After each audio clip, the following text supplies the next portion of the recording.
Entrer dans le bureau d'Omar Bongo, c'était ouvrir un livre d'histoire.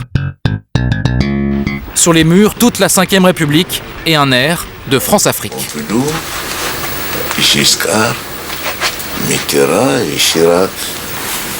Alors s'il y a quelqu'un d'autre qui vient, je ne sais pas où je le mettrai. Depuis, sur son mur, il avait trouvé de la place pour Nicolas Sarkozy. Omar Bongo avait une passion immodérée pour la politique française, au point, disent certains, de la financer. Un ex-président accuse à son tour Valéry Giscard d'Estaing. Selon lui, Omar Bongo a contribué à la campagne de Jacques Chirac en 81. J'ai appelé Bongo et je lui ai dit « Vous soutenez financièrement la campagne de mon concurrent ».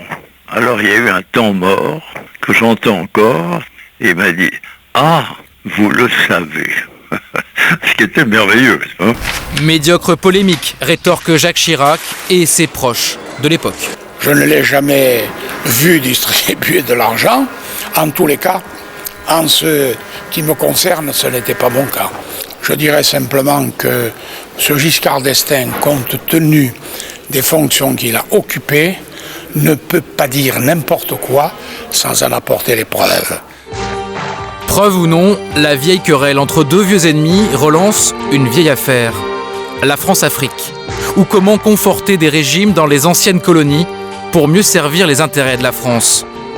Longtemps, la France-Afrique eut un visage, celui de Jacques Foccart, résistant gaulliste, le monsieur Afrique du général.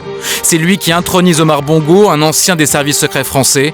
C'est lui qui fait du Gabon le pivot de ces réseaux. Je reconnais que les relations que je me suis créées avec des commerçants européens et par la suite des chefs d'État africains constituent un réseau, mais je n'appelle pas ça un réseau. Ces réseaux vont perdurer d'année en année, à droite comme à gauche. Je considère que les deux septennats de François Mitterrand n'ont pas été parfaitement clairs sur le plan de la France-Afrique. Je considère qu'Omar Bongo et d'autres chefs d'État africains ont beaucoup aidé beaucoup de dirigeants français et je crains que ces dirigeants n'aient pas toujours forcément été à droite. Et aujourd'hui, où en est-on ? Selon les experts, la France n'aurait plus ni les moyens ni l'envie de jouer aux faiseurs de roi. Je pense qu'ici à Paris, il y a une normalisation des relations franco-africaines, une banalisation, et le président Nicolas Sarkozy n'hésite pas à dire que la France a plus d'intérêt au Proche et au Moyen-Orient qu'en Afrique. Une page serait donc tournée. Son Excellence El Hadj Omar Bongo emporte ses nombreux secrets, lui qui n'hésitait pas à dédicacer ses livres ainsi.